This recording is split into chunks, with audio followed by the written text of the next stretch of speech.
Hello aspirant. आज से हम लोग शुरू करने वाले हैं एंशिएंट हिस्ट्री का क्विक रिवीजन। तो सबसे पहला जो हमारा टॉपिक इसमें रहने वाला है वो है सिंधु घाटी सभ्यता। तो आज हम सिंधु घाटी सभ्यता और वैदिक सभ्यता को कंप्लीट करते हैं। तो आइए शुरू करते हैं अपना सेशन यहाँ से। तो देखिए, जो सिंधु घाटी सभ्यता है वो 2500 से 1750 बीसी तक है, ठीक है। और हम लोग पढ़ क्या रहे हैं, प्राचीन भारत। तो इसमें बात कर रहे हैं सिंधु घाटी सभ्यता की। तो सर्वप्रथम बात करते हैं कि सिंधु घाटी सभ्यता की खोज किसने की। तो देखिए, सर्वप्रथम जो है इस सभ्यता की जानकारी हमें 1826 में चार्ल्स मैसन ने इस सभ्यता की जानकारी सर्वप्रथम कब दी, 1826 में। उसके बाद 1853 से 73 तक कनिंघम रहे, जनरल कनिंघम, और इन्होंने हड़प्पा टीले के संबंध में जानकारी दिया। क्या इन्होंने हड़प्पा टीले के संबंध में जानकारी दिया। बात करें अब 1856 में बर्टन बंधु नाम के जो इतिहासकार थे, इन्होंने इस सभ्यता के साक्ष्य दिए। हुआ यूं कि जब रेलवे लाइन बिछा रहे थे ये लोग, बर्टन बंधु लोग, कराची से, लाहौर से कराची के बीच, तो इन्हें खुदाई में इस सभ्यता के साक्ष्य मिले, ठीक है। आगे हम लोग बात करते हैं दयाराम साहनी की। 1921 में दयाराम साहनी ने जॉन मार्शल की अध्यक्षता में हड़प्पा नामक नगर की खोज की। किसकी? हड़प्पा नामक नगर की खोज की दयाराम साहनी ने जॉन मार्शल के अध्यक्षता में। उसके बाद बात करें 1922 में, जो दूसरा स्थल है इस सभ्यता का सबसे बड़ा और दूसरा स्थल, इसकी खोज राखलदास बनर्जी ने की। किसने? राखलदास बनर्जी ने। और ये क्या था? इस सभ्यता का सबसे बड़ा और दूसरा स्थल। हम बात करते हैं मोहनजोदड़ो की। तो मोहनजोदड़ो 1922 में राखलदास बनर्जी के द्वारा क्या की गई, इसकी खोज की गई, और ये हड़प्पा का सबसे बड़ा स्थल है। सिंधु घाटी सभ्यता का सबसे बड़ा स्थल यही है। बात करें अब हम लोग, तो 1980 में क्या किया गया इसे? 1980 में यूनेस्को के विश्व विरासत स्थल में मोहनजोदड़ो को घोषित किया गया। और मोहनजोदड़ो का जो वास्तविक अर्थ है वो मृतकों का टीला होता है, क्योंकि मोहनजोदड़ो सिंधी भाषा का शब्द है, इसीलिए। अब हम बात करें सिंधु घाटी का विभाजन कैसे हुआ। तो जो सिंधु घाटी है इसका विभाजन तीन चरण में हुआ। पहला चरण जो है वो पूर्व हड़प्पा काल कहलाया, दूसरा चरण हड़प्पा काल, और तीसरा चरण उत्तर हड़प्पा काल कहलाया। और इसमें अत्यधिक मान्य और सर्वाधिक मान्य जो है वो है हड़प्पा काल, 2500 से 1750 बीसी तक। अब हम बात करें पूर्व हड़प्पा स्थल कौन कौन से हैं, तो बनवाली, राखीगढ़ी और कालीबंगा, ये क्या है? हमारे पूर्व हड़प्पा स्थल है। एग्ज़ाम में जिस टाइप से क्वेश्चन आने वाले हैं हम उसी टाइप से सिर्फ टॉपिक्स पढ़ रहे हैं, ना कि इसको हम डिटेल से पढ़ रहे हैं। डिटेल से जब हम पढ़ाएंगे उसमें डिटेल से पढ़ाएंगे कि पूर्व हड़प्पा काल क्या था, इसमें स्थल वगैरह सब कुछ। आगे बात करते हैं हम लोग हड़प्पा स्थल की बात करें। तो देखिए, हड़प्पा स्थल की बात करें तो इसमें हड़प्पा है, मोहनजोदड़ो है और लोथल है। उत्तर हड़प्पा स्थल की बात करें तो रंगपुर, रोजदी, भगवानपुर, आलमगीरपुर, ये सब यूपी में है, और ये हुलास। देखिए, हड़प्पा को अन्य नामों से भी जाना जाता है। देखिए, हड़प्पा को अन्य नाम से किन किन नामों से जाना जाता है? सिंधु घाटी की सभ्यता के नाम से जाना जाता है, सिंधु सरस्वती सभ्यता के नाम से भी हड़प्पा को जाना जाता है, और हड़प्पा नाम से जाना ही जाता है। कहीं कहीं मेलुहा सभ्यता के नाम से भी जाना जाता है, क्योंकि इस टाइम मेसोपोटामिया, और ये मेसोपोटामिया से लिया गया शब्द, मेसोपोटामिया के द्वारा दिया गया शब्द है मेलुहा। आगे बात करें इसके समकालीन जो सभ्यताएं थी, पहला है मेसोपोटामिया, दूसरा मिस्र और तीसरा चीन। ये सब क्या रही हैं? सिंधु घाटी सभ्यताएं के समकालीन सभ्यता। और इस सभ्यता का जो विस्तार है भारत, पाकिस्तान और अफगानिस्तान तक था। अब हमें बात करने वाले हैं कि भारत में कौन कौन से स्थल थे जहाँ पर इसका विस्तार हुआ। तो सबसे पहला है जम्मू कश्मीर के मांडा में, पंजाब के रोपड़ में, हरियाणा के राखीगढ़ी और बनवाली, राजस्थान के कालीबंगा, हुलास, आलमगीरपुर, उत्तर प्रदेश के आलमगीरपुर और लोथल तक, यहाँ पे हुलासी है और उत्तर प्रदेश के आलमगीरपुर और लोथल में, गुजरात के सुरकोतरा और धोलावीरा, रंगपुर, देसलपुर में, गुजरात के इतने क्षेत्रों में, और महाराष्ट्र के दामाबाद में ये जो क्षेत्र है भारत में जो हड़प्पा सभ्यता का क्षेत्र है यहाँ तक विस्तृत है। आगे हम लोग बात करते हैं अफगानिस्तान पाकिस्तान के बारे में। तो देखिए अफगानिस्तान में ये हड़प्पा है, हड़प्पा में ये कौन सा पंजाब है, ये पंजाब है। हड़प्पा में ये क्या है, पंजाब, पश्चिमी पंजाब है। मांटगोमरी, रावी नदी, मोहनजोदड़ो में सिंध, लड़काना और सिंधु नदी है। चनहुद्रो में भी यही तीनों स्थान है। और कोटदीजी की बात करें तो इसमें सिंध और सिंधु नदी है। कोटदीजी और आमड़ी में ये पाकिस्तान में पड़ते हैं। अगला बात करें हम लोग अफगानिस्तान की, तो अफगानिस्तान में 2 ही जगह है, पहला है मुंडेगांव और दूसरा है सोर्दघई। आगे देखिए ये जो सभ्यता है इसका जो कुल क्षेत्रफल है वो 13 लाख वर्ग किलोमीटर में फैला हुआ है। आप देख सकते हैं कि कभी कभी एग्जाम में पूछ देता है कि सभ्यता किस आकार की थी, कितने क्षेत्रफल में थी, भारत के कितने क्षेत्रों में थी, ये सब पूछ देता है। तो एग्ज़ाम के पॉइंट ऑफ व्यू से ये सारे जो टॉपिक्स है, पॉइंट्स है, ये बहुत ही इम्पोर्टेंट है। तो आप इसको देखिएगा, अच्छे से याद करिएगा और हमारे साथ ऐसे ही हमारे वीडियोस में बने रहिएगा ताकि आपको एकदम फैक्चुअल पॉइंट्स हम बताते हैं, एकदम फैक्चुअल। अब बात करते हैं, देखिए इस सभ्यता का जो कुल क्षेत्रफल है हमने बात किया 13 लाख वर्ग किलोमीटर है। यह भारत के 40% भाग में स्थित है। इसका जो आकार है वो त्रिभुजाकार है। और सबसे नवीन स्थल जो है इसका कहाँ पे है, सिनौली बागपत में। बात करें हड़प्पा के विस्तार की, तो इसका विस्तार जो है उत्तरी सीमा, इसके उत्तरी सीमा पे कौन कौन से है, सरायखोला, गुमला घाटी, डाबरकोट। दक्षिणी सीमा में मालवन, ताप्ती नदी, भागवतराव नदी, ये नर्मदा की घाटी है भागवतराव। पूर्वी सीमा पर आलमगीरपुर यूपी और हिंडन नदी के किनारे। पश्चिमी सीमा की बात करें सुदकांगेडोर, ये मकरान का समुद्री तट है। क्या चीज, सुदकांगेडोर। अब हम लोग बात करने वाले हैं सिंधु घाटी सभ्यता की जो सामाजिक व्यवस्था थी किस प्रकार थी। तो समाज का वर्गीकरण 6 भाग में किया गया था। सबसे पहला था क्या चीज़, पुरोहित वर्ग, दूसरा योद्धा वर्ग और तीसरा व्यापारी, चौथा किसान, पांचवा कुम्हार और छठा श्रमिक। ठीक है, बात करें यहाँ पे जो समाज थी वो मातृ सत्तात्मक समाज थी, यानी कि माता के नाम से जाना जाता था। महिलाओं की स्थिति जो थी बहुत ही सुदृढ़ थी, अच्छी थी। आगे बात करते हैं हम लोग, आगे बात करें तो यहाँ पर जो था उच्च नगरीय जीवन था। क्या था, उच्च नगरीय जीवन था। यहाँ के लोग ऊनी वस्त्र पहनते थे। और मनोरंजन के साधन की बात करें तो ये जुआ खेलना, जैसे कि शतरंज का जो आविष्कार है वो कहाँ पे हुआ, भारत में हुआ। शतरंज के आविष्कार का जनक माना जाए कि शतरंज का आविष्कार का जनक कौन है, तो भारत। आप लोग याद रखिएगा कहाँ पे, भारत में। ठीक है, आगे बात करें नृत्य करना, जैसे मनोरंजन के साधन में शिकार व पशुओं की लड़ाई। हमने कई जगहों पर क्या देखे थे, मूर्तियाँ देखे थे, नृत्य करते हुए मूर्तियाँ भी हमने प्राप्त में हुई थी मोहनजोदड़ो वगैरह स्थानों से। अंतिम संस्कार के प्रकार की बात करो तो ये लोग अंतिम संस्कार कैसे करते थे, कहीं कहीं पर पूर्ण समाधिकरण किया जाता था, कहीं पर आंशिक समाधिकरण और कहीं पर शवों को जलाया जाता था। तो इस प्रकार से होता था। अब हम बात करते हैं राजनीतिक व्यवस्था की कि जो हड़प्पा सभ्यता है उसकी राजनीतिक व्यवस्था क्या है। तो यहाँ पे क्या थी, केंद्रीय सत्ता थी। क्या थी, केंद्रीय सत्ता थी। दूसरा, हमें राजनीतिक व्यवस्था के बारे में कोई स्पष्ट साक्ष्य नहीं प्राप्त होता है। इतिहासकार जो है, अत्यधिक के जो इतिहासकार है वो ये मानते हैं कि यहाँ पे जो पुरोहित वर्ग थे उनका शासक था, क्योंकि पुरोहितों को जो है बहुत ज़्यादा सम्मान मिलता था, उच्च सम्मान माने जाते थे। और पिगट कहते हैं कि इसकी जो थी 2 राजधानियाँ थी। ये जो सिंधु सभ्यता है इसकी 2 राजधानी थी। इतिहासकारों के अनुसार हम बात करते हैं, जो डी कौशाम्बी है और जो पिगट है वो कहते हैं कि यहाँ पे जो शासन है पुरोहित वर्ग करते थे। लेकिन रामशरण शर्मा जी, इनकी एक बुक भी है, वो बोलते हैं कि व्यापारी वर्ग इस पे शासन कर रहे थे। मैके बोलते हैं कि प्रतिनिधि लोग यहाँ पे शासन करते थे। और हंटर कहता है कि ये एक जनतंत्रात्मक समाज था। बात करें अब इसकी लिपि की, हड़प्पा सभ्यता की लिपि की, जिसे आज तक कोई नहीं पढ़ पाया है, उसके बारे में आखिर क्या खासियत है इसमें।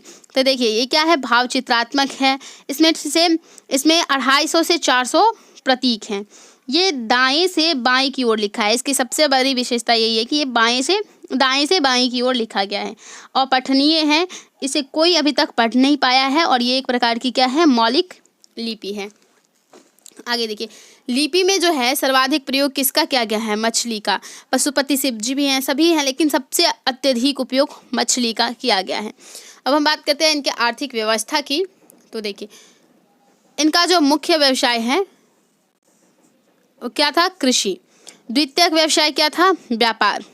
यहाँ की जो भूमि थी उपजाऊ थी, चारगाह लोग आते थे, चराते भी थे यहाँ पे, अत्यधिक कबीले के लोग। यहाँ की जो प्रमुख फसलें थी वो थी जौ, चावल, गेहूं, कपास, तरबूज, नील, सरसों एंड ज्वार। यहाँ पे व्यापार की बात करें तो यहाँ पे बाह्य एवं आंतरिक दोनों प्रकार के व्यापार होते थे, उसके बारे में भी हम आगे डिटेल से जानते हैं। तो देखिए, यहाँ पे कपास का उत्पादन होता था, यहाँ पे वस्तु विनिमय प्रणाली थी। प्रिय पशु यहाँ पर कुबड़ वाला बैल था। ये नगरीय सभ्यता थी, कांस्य युगीन सभ्यता थी। और यहाँ से प्राप्त क्या किए गए, नील, रोजदी से नील और धोलाबेरा से बांध व सिंचाई के साक्ष्य में मिलते हैं।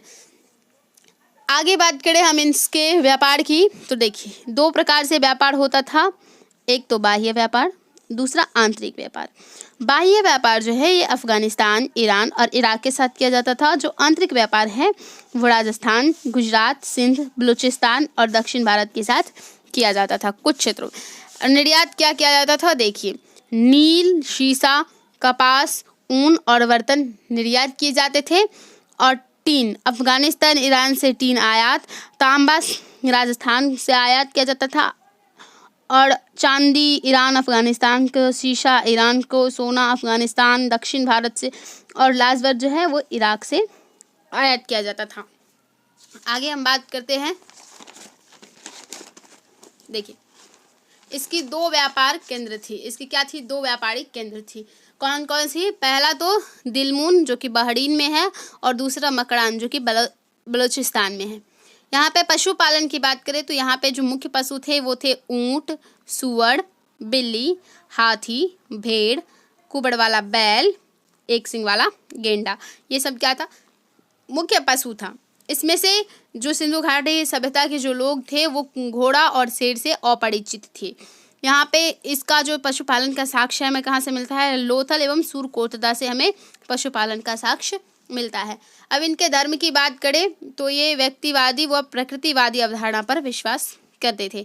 मंदिर के यहाँ पे हमें साक्ष्य नहीं मिलते हैं। साथ ही साथ ये मूर्ति पूजा के साक्ष्य में यहाँ से सर्वप्रथम मूर्ति पूजा के साक्ष्य मिलते हैं, क्योंकि हम ये जानते हैं कि ये क्या करते थे। इनके जो मुख्य देवता थे वो कौन थे, पशुपति शिव जी। कौन थे, पशुपति शिव जी। उनकी मूर्तियाँ थी, स्वास्तिक चिन्ह बनाए गए थे। इनकी जो मुख्य देवी थी वो मातृदेवी थी। कौन थी, मातृदेवी। अब बात करते हैं हम लोग पूजा ये किन किन चीज़ों की करते थे। तो ये व्यक्तिवादी और प्रकृतिवादी दोनों थे। तो ये पीपल के पेड़ की पूजा करते थे, मातृदेवी की पूजा करती थी। मातृदेवी इनकी कौन थी, भूमि। कुबड़ वाला बैल की पूजा करते थे, लिंग व योनि की पूजा करते थे, शिवलिंग की पूजा करते थे और पशुपति शिव।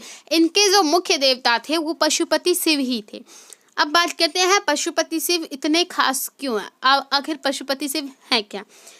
बात करें तो ये सबसे पहले जो पशुपति शिव हैं ये हमें मोहनजोदड़ो से मिलते हैं। ये एक योगी की मुद्रा में बैठे थे और इन्हें आद्य शिव भी कहा जाता है, क्योंकि इनके बाएं तरफ गैंडा और भैंस है, इनके दाएं तरफ हाथी और बाघ है, और इनके पैर के पास 2 हिरण हैं और 3 सींग भी हैं इनके। ये है पशुपति शिव जी की मूर्ति की विशेषता। तो आपको एग्जाम में पूछ सकता है कि पशुपति शिव जी के बाएं तरफ कौन कौन से जीव हैं, जानवर हैं तो गैंडा और भैंस, दाएं तरफ हाथी और बाघ, और उनके पैर के पास कौन से 2 जानवर हैं, तो आप बता सकते हैं हिरण, और उनके 3 सींग थे। अब इनकी नगर योजना की बात करें तो इनकी जो नगर योजना है बेहद ही खूबसूरत है, जैसे कि ऐसा लग रहा हो कि ये उस टाइम का है ही नहीं। आधुनिक लोगों की तरह इन्होंने क्या किया था, अपने नगर नियोजन किया था। इनकी जो सड़कें थीं, इनका जो अन्नागार था, स्नानागार था, इनके जो घर थे एकदम सुव्यवस्थित तरीके से बनाए गए थे। जल निकासी की प्रणाली थी, बहुत ही बेहद थी। आइए जानते हैं उसके बारे में। इनकी जो चार दीवारी से घिरे नगर थे, क्या थे? पहली बात तो ये थी कि चार दीवारी, नगर के चारों तरफ दीवार दिए गए थे, चारों तरफ क्या दिए थे? दीवार पड़े थे।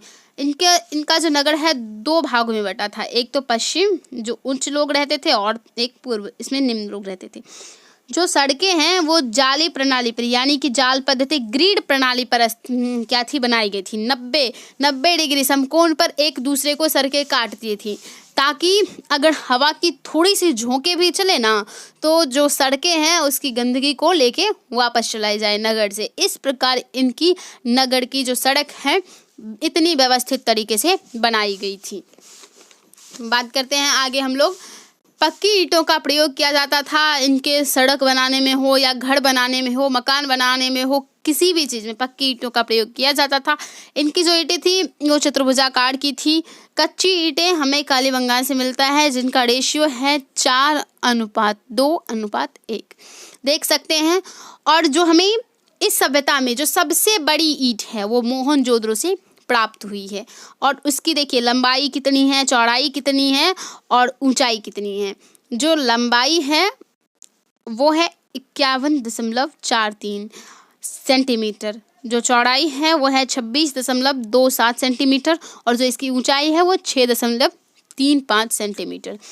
जो सामान्य ईंटें थी यहाँ, उसकी लंबाई, चौड़ाई और ऊंचाई की बात की जाए तो देखिए किस प्रकार से हैं। 27.94 cm, 13.97 cm, 6.35 cm इस ईंट की थी। तो यहाँ की ईंटें भी क्या थी? विशेष रूप से बनाई गई थी। स्नानागार की बात करें तो स्नानागार एक सार्वजनिक स्थल है। ये अनुष्ठानिक स्नान के लिए, जब कोई पर्व होता था, त्योहार होता था, तो उस टाइम ये क्या किया जाता था? खोला जाता था स्नान करने के लिए। इसकी लंबाई की बात करें तो 39 फुट यानी कि 11.88 मीटर इसकी लंबाई है। इसकी चौड़ाई जो है वो 23 फुट है और इसकी गहराई 8 फुट है। और ये बहुत ऊंच है। इसमें कमरे भी बनाए गए थे वस्त्र बदलने के लिए और इसके चारों तरफ कमरे बनाए गए थे। इसमें उतरने के लिए उत्तर तथा दक्षिण से सीढ़ियां भी बनी हुई थी। और हमने ये बात की है कि कब खुलती थी? जब अनुष्ठानिक स्नान करने के लिए ये खोला जाता था। अब हम बात करते हैं इसके मोहनजोदड़ो के अन्नागार के बारे में। अन्नागार की बात करें तो ये मोहनजोदड़ो में जो सबसे लंबा अन्नागार है, देखिए सबसे लंबा बनाया जाता था। पहला लंबा था कितना? वो 45.72 मीटर। चौड़ा कितना था? 22.86 मीटर। ठीक है। और बात करें तो यहाँ पे 12 धान्य कोठार बने थे अन्नागार के अंदर ही। इसे 6-6 की कतार में बांटा गया था। किसके कतार में? 6-6 की कतार में। प्रत्येक का जो आकार था 15.23 मीटर इंटू 6.09 मीटर था। आप इसको देख सकते हैं। ये हमें जो है 12th की जो हिस्ट्री आती है, प्राचीन इतिहास, उसमें मिल जाता है डिटेल्स। अब हम बात करते हैं मृदभांड की। यहाँ पे मृदभांड जो है, उस पे जो मृदभांड है वो मिट्टी के बर्तन होते हैं। उस पे क्या किए जाते थे? वृक्ष, वृत्त व मनुष्य की आकृति बनाई जाती थी, जिससे यहाँ की जो मृदभांड है वो एकदम आकर्षक दिखती थी। 2 प्रकार के मृदभांड होते थे। एक तो लाल रंग का साधारण होता था और एक होता था रंगीन, जिसपे काला और लाल रंग दोनों का मिश्रण चढ़ाया जाता था। लाल रंग का बर्तन और काले रंग की उस पर चित्रकारी की जाती थी। देखने में बेहद ही सुंदर लगता था। इस प्रकार से ये निपुण थे किसमें? मिट्टी के बर्तनों को भी बनाने में। आगे देखते हैं। आगे हम बात करें यहाँ पे इनके पास कौन कौन सी तकनीकी थी, तो विज्ञान एवं प्रौद्योगिकी के क्षेत्र में भी ये उस टाइम भी अच्छे थे। धातु कला में भी निपुण थे। माप तौल की प्रणाली रखते थे। गणित का भी उपयोग करते थे। स्मारकों का निर्माण भी करते थे। जल निकास प्रणाली की बात करें तो हमने बात की कि इनकी जो जल निकास प्रणाली है बहुत अच्छी थी। प्रत्येक घर में क्या बनाए जाते थे? छोटे छोटे जल निकासी, जल के लिए कुएं बनाए जाते थे। फिर उसके नाली बनाई जाती थी और उसे मुख्य सड़क के नाले से जोड़ा जाता था। प्रत्येक घर से नाली निकलती थी। शौचालय हो, रसोई घर हो, चाहे स्नान करने वाला घर हो, स्नाना घर हो, उन सब से क्या निकाला जाता था? नालियाँ निकाली जाती थी और उसे मुख्य सड़क के नाली से जोड़ दी जाती थी। और मुख्य सड़क की नाली में जोड़ने के बाद ये एक अन्य मुख्य सड़क नाली से जुड़ी थी। तो इनका जो जल निकास प्रणाली था बहुत ही अच्छा था। पक्की ईंटों का प्रयोग करते थे। हमने बात की इनकी मृद मूर्तियों की बात की हमने। मृद भांड, सीले और मन का कारखाना बनाने में निपुण थे। ये हर एक चीज़ में निपुण थे। अब मृद मूर्ति की बात करते हैं। ये पक्की ईंटों से बनी होती थी। टेराकोटा से इसका साक्ष्य मिला है। खिलौने व देवी देवता बनाए जाते थे मृद मूर्ति में। नर व नारी दोनों बनाई जाती थी इनमें, ठीक है। कुत्ते, भेड़, बैल, गाय, बंदर ये सब बनाए जाते थे। अब हम बात करते हैं इस टाइम की सीलें की। जो सील थी क्यों इतनी थी, तो देखिए ये जो थे सिंधु घाटी सभ्यता के लोग, इनका जो सर्वोत्तम कला था सील मोहर। इनका मोहर बनाना जो है वो बहुत ही अत्यधिक था। लगभग 2000 सीलें मिली हैं सिंधु घाटी सभ्यता से, जिसमें से 500 तो मोहनजोदड़ो से ही प्राप्त हुए हैं। इन मोहरों पर जो आकृति थी, इसे मोहर भी बोलते हैं। मोहर पर जो आकृति थी, मोहर जानते हैं मारा जाता था। इस पे एक सींग वाला बैल था, हाथी था, चीता था, बकरा था। जब किसी राजा को पत्र दिया जाता था तो उस पत्र पे ये अपना क्या करते थे, मोहर छाप देते थे ताकि समझ जाए कि हाँ ये कहाँ से आया है। इसके निर्माण में शेल खड़ी और तांबा का प्रयोग किया जाता है। ये कहाँ पे, लोथल व रंगपुर में। इसका आकार कैसा था, बेलनाकार, वर्गाकार, वृत्ताकार और आयताकार सभी प्रकार के थे। मुख्य जो सीलें थी उस पे देवी देवता की आकृति होती थी, पशुपति शिवजी की मूर्ति होती थी। सर्वाधिक जो प्रचलित सीलें थी वो वर्गाकार प्रकार की थी। मेसोपोटामिया से अधिकतर प्राप्त है। इनका आकार 2 से लेकर 2.5 cm के बीच होता था। आगे देखिए, आगे है सिंधु घाटी सभ्यता के उत्खनन के बारे में, ठीक है। उत्खनन की बात करें तो चनहुद्रो का उत्खनन किसने किया था, 1931 में मजूमदार जी ने। रोपड़ का 1953 में यज्ञदत्त शर्मा। कालीबंगान का 1953 में ए घोषी, ये राजस्थान में पड़ता है। लोथल का 1955-63 में SR राव। और धौलावीरा का जो है 1991 में RS बिष्ट ने किया था। आगे हम लोग बात करें हड़प्पा सभ्यता के निर्माता की, तो जो हड़प्पा सभ्यता के निर्माता के संबंध में विद्वानों के जो मतभेद हैं उसके बारे में बात करते हैं, ठीक है। तो हमने बात किया कहाँ तक कि जो सभ्यता के निर्माता है और जो इसके विद्वानों के जो मतभेद है क्या क्या हैं। तो देखिए, जो डॉक्टर लक्ष्मण स्वरूप हैं वो क्या कहते हैं, वो कहते हैं कि जो ये जो सिंधु सभ्यता है, हड़प्पा सभ्यता, इसे आर्यों द्वारा बसाया गया। इसे क्या किया गया, आर्यों द्वारा बसाया गया, आर्यों द्वारा निर्मित किया गया। जो गार्डन चाइल्ड है वो कहते हैं कि इसे सुमेरियन द्वारा क्या किया गया, बसाया गया। सुमेरियन द्वारा इसे बसाया गया। राखलदास बनर्जी जो है वो कहते हैं कि इसे द्रविड़ द्वारा निर्मित किया गया, द्रविड़ द्वारा बनाया गया, बसाया गया। जो मार्टिमर व्हीलर है वे कहते हैं कि जो है इसे दस्यु या दास के द्वारा बसाया गया है। अब बात करें पतन के कारण संबंधी जो विद्वानों के मत रहे हैं, कुछ विद्वान क्या कहते हैं कि पतन इसका किस कारण से हुआ है। तो देखिए, जो व्हीलर हैं, पिगट हैं, गार्डन चाइल्ड हैं, ये जो इतिहासकार हैं, ये कहते हैं कि जो हड़प्पा सभ्यता है इसका जो पतन है बाह्य आक्रमणों के कारण हुआ है। हो सकता है कि बाह्य आक्रमण हुए हो और उसमें ये मारे गए हो और इस सभ्यता का पतन हो गया हो। जो कैनेडी महोदय हैं, जो कौन है,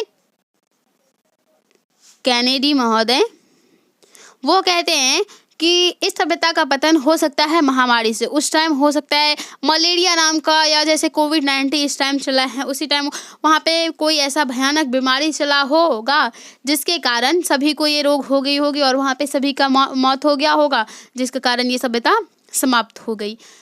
बात करें RL Stein and AN Ghosh कहते हैं कि हो सकता है जो जलवायु परिवर्तन है, हो नहीं सकता है, वो मानते हैं कि जलवायु परिवर्तन के कारण क्या हुआ था, सिंधु घाटी सभ्यता का पतन। रैकर्स कहता है कि भूकंप के कारण सिंधु सभ्यता का पतन हो गया होगा। ऐसा हो सकता है कि जो भूकंप आया होगा तो उसमें सभी लोग क्या हो गए, मारे गए होंगे, उसके बाद इस सभ्यता का समापन हो गया। John Marshall and SR Rao कहते हैं कि बाढ़ के कारण सभ्यता का समापन हुआ। हम ये कारण मान सकते हैं, बाढ़, सूखा सभी वैसे मान्य है, लेकिन बाढ़ आया होगा तो लोग क्या किए होंगे, वहाँ से बचने के लिए वहाँ से पलायन किए होंगे, और लोग जो पलायन किए होंगे तो इसके कारण वो सभ्यता खाली पड़ गई होगी, फिर बाद में लोग लौट के वहाँ गए ही नहीं होंगे, इसलिए उस सभ्यता का समापन हो चुका होगा। बात करें IIT कानपुर जो है वो क्या कहती है कि यहाँ पे सूखा पड़ गया, जिसके कारण इस सभ्यता का समापन हो गया। कृषि हो नहीं सका, लोग को खाने के लिए मिला नहीं, पानी की आवश्यकता थी, पानी मिले नहीं, तो लोग वहाँ से पलायन करने लगे और फिर इस सभ्यता का समापन हो गया।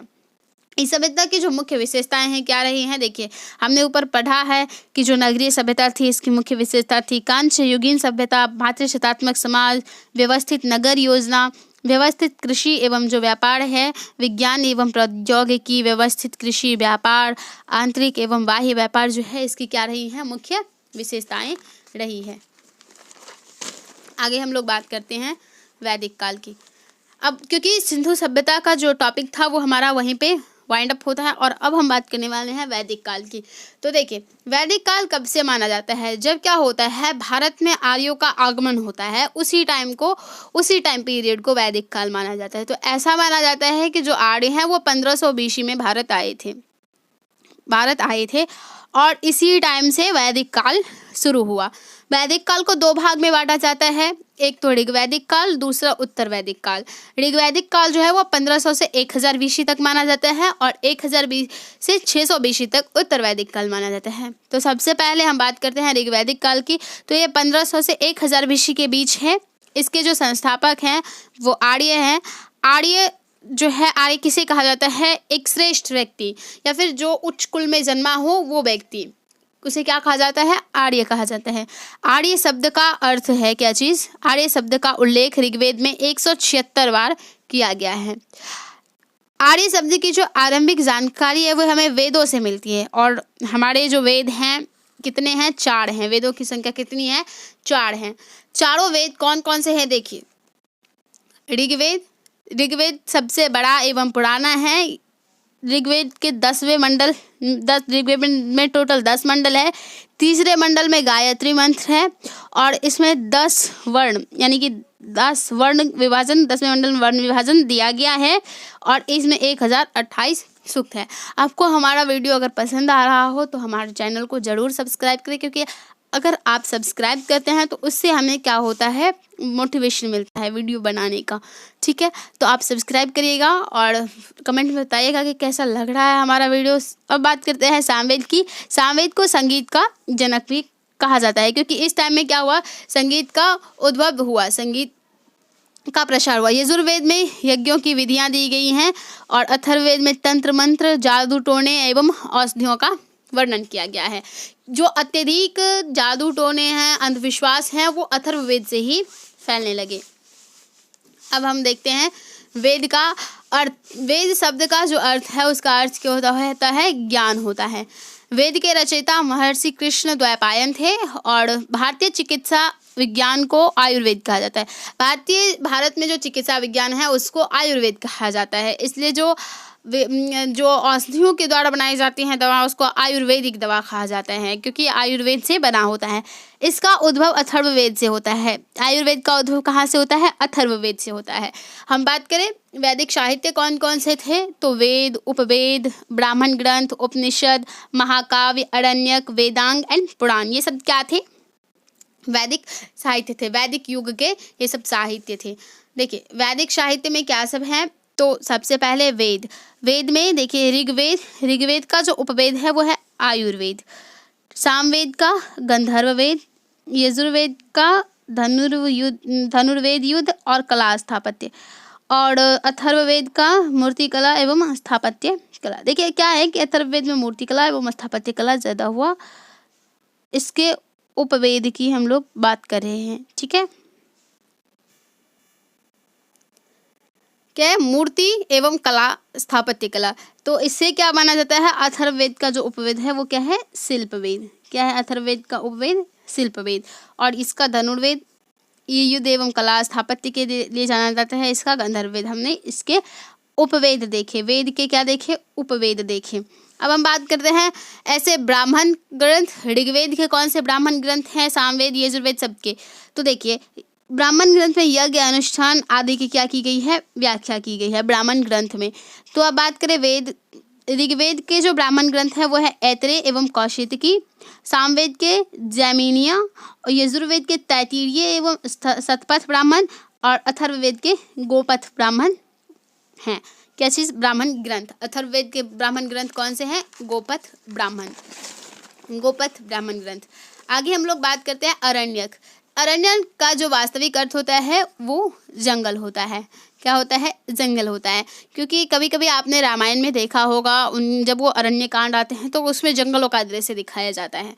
बात करें अरण्यक में क्या है? रहस्यवाद, जन्म, मृत्यु एवं पुरोहित दर्शन का वर्णन है।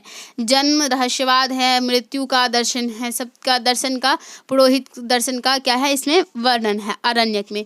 अब हम बात करते हैं उपनिषद। उपनिषद का अर्थ होता है गुरु के समीप बैठकर जो ज्ञान प्राप्त किया जाता है उसे उपनिषद कहा जाता है। गुरु के समीप बैठना क्या कहलाता है?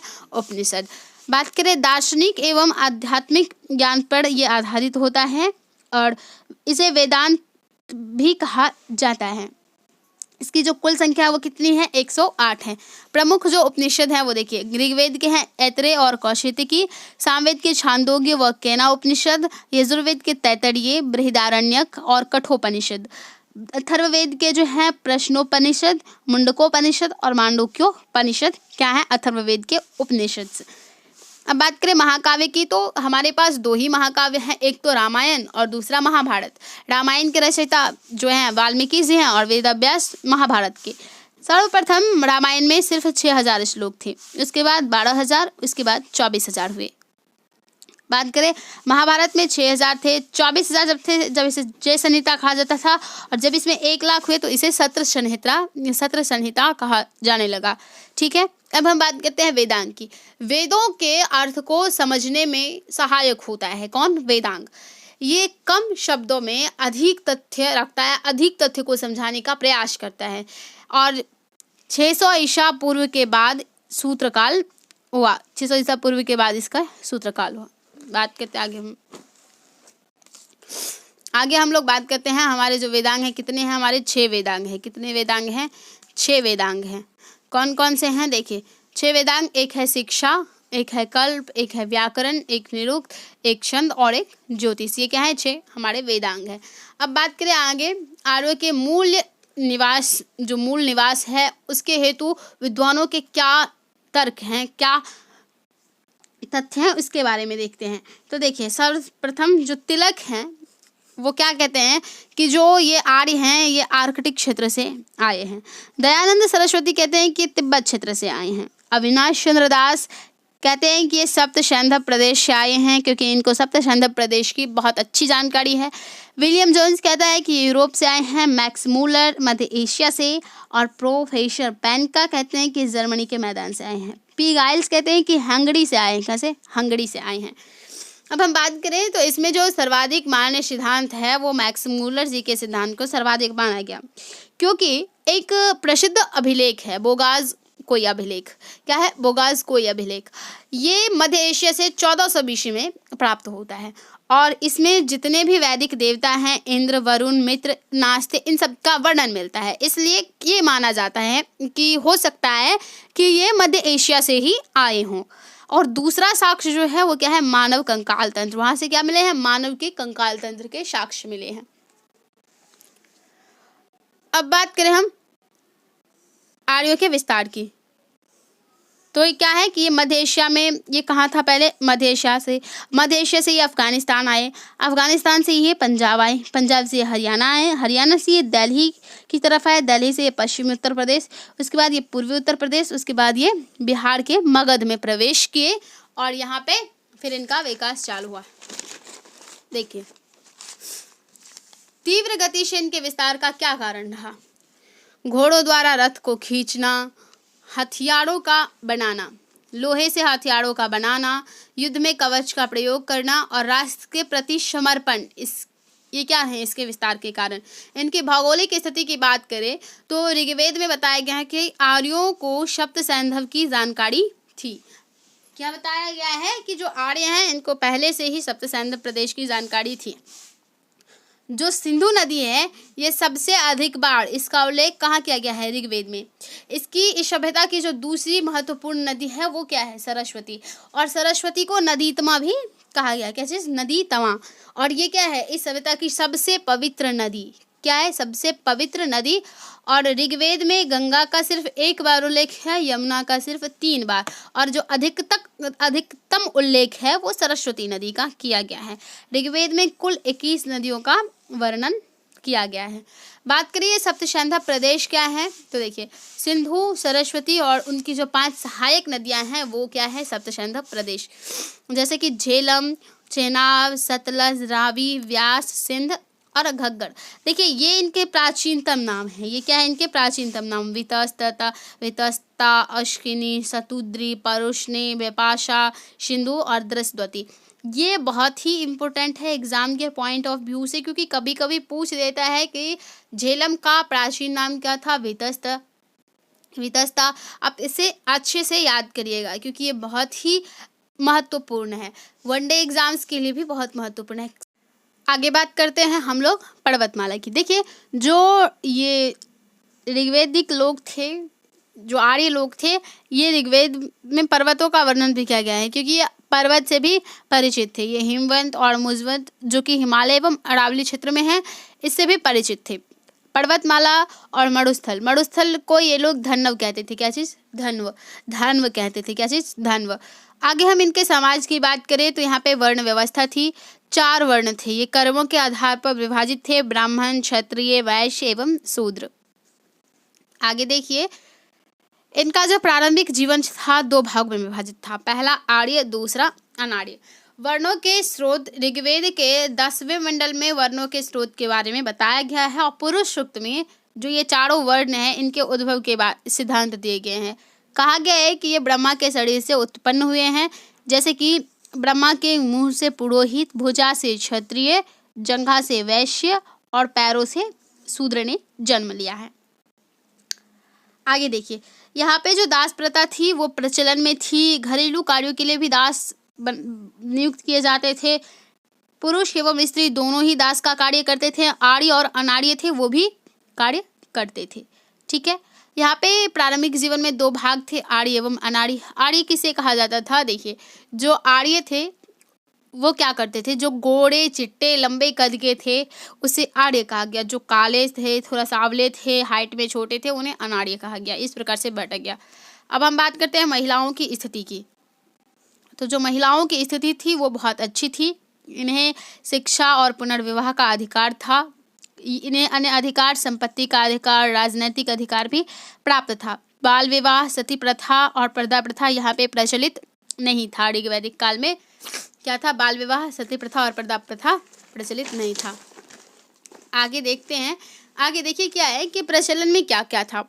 जो शैक्षिक अधिकार हैं, उपनयन संस्कार है, नियोग प्रथा है, विधवा विवाह है, उपहार में जो वस्तुएं दी जाती थी वो सब प्रचलन में था। महिलाएं ये सब काम कर सकती थी, उनका उपनयन संस्कार भी होता था। अब बात करते हैं प्रमुख महिलाएं कौन कौन सी थी। जो लोपामुद्रा है ये विदर्भ की राजकुमारी थी और अगस्त्य की पत्नी थी। ये ऋग्वेद की रचयिता भी कही जाती हैं। विश्वाड़ा, अपाला, घोषा आदि ये सब स्त्रियां थी उसमें कार्यरत। इन सभी महिलाओं को ऋषि कहा जाता था। इसमें महिलाओं को क्या कहा जाता था? ऋषि कहा जाता था। अब बात करते हैं राजनैतिक व्यवस्था की। तो देखिए आर्यों का जो देश था उसे राष्ट्र कहा गया। इसका वर्णन 10वें मंडल में है। ऋग्वेद के 10वें मंडल में राष्ट्र का विभाजन जो है राष्ट्र, जन, विश्व, ग्राम और कुल के रूप में किया गया था। जो राजनीतिक व्यवस्था थी ये कबीलों पर आधारित थी। यहाँ पे राजतंत्र नहीं प्रचलित था। राजा का पद अनुवांशिक होता था। जानते हैं कि जो राजा है उसका पुत्र ही राजा बनेगा, आगे उसके पुत्र होते जाएंगे, राजा बनते जाएंगे। अनुवांशिक होता था, बल्कि इलेक्टेड नहीं होता था।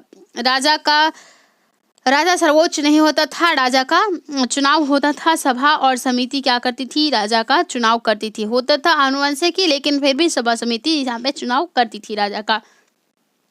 4 परिषदें थी, सभा, समिति, विदत और गण। इसके बारे में जानते हैं। देखिए जो 4 परिषदें थी, विदत ये प्राचीनतम परिषद थी और यहाँ पे जनसभा थी। यहाँ पे स्त्रियां और पुरुष दोनों भाग लेते थे। गण सेनाओं का संघ होता था, यहाँ पे स्त्रियां भाग नहीं लेती थी। इसमें 2 अन्य भी थे, सर्ध एवं व्रत।